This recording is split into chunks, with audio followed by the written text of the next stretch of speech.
ژانویه یا همون یانوار آلمانیا، اولین روز کاری من تو سال 2024 و دیگه اصلا تصمیم گرفتم که برای خودم هفته یک بار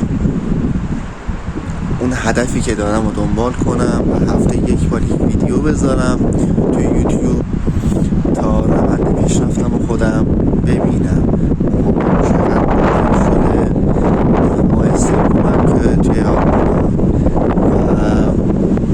یا رشتم حالا باید پیدا کنم برم با زبان قاصر آلمانی که دارم حرف بزنم، واسه اونم یه ویدیو میگیرم. همین خاطره است، نه بحث ویو خوردنه، نه بحث فالووری گرفتنه، فقط بحث خاطره است برای خودم که از کجا بودم. چون چشم به هم بزنم 5 سال گذشته و من اون هدفی که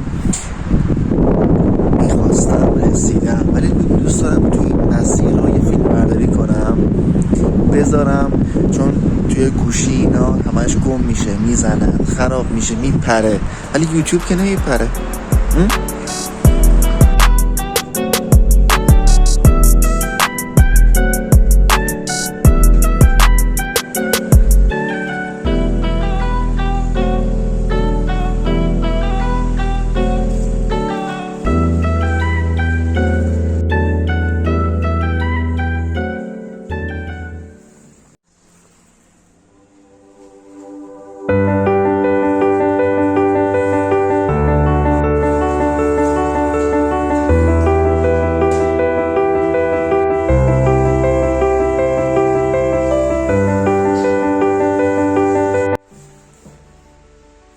باید سختی بکشی برای هدفت اگر مهاجرت میکنی.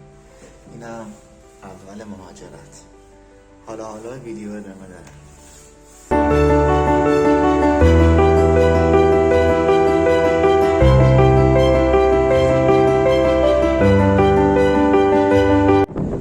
شاید صدا نیاد، ساعت 9 شب و شهر مرده دورتموند و همه خونه هاشونن. من تازه دارم میرم خونم، احتمالا 10:30 شب میرسم خونه. امروز تموم شد. چی موند برام؟ کار کردم، هدفامو داشتم، زبانمو خوندم و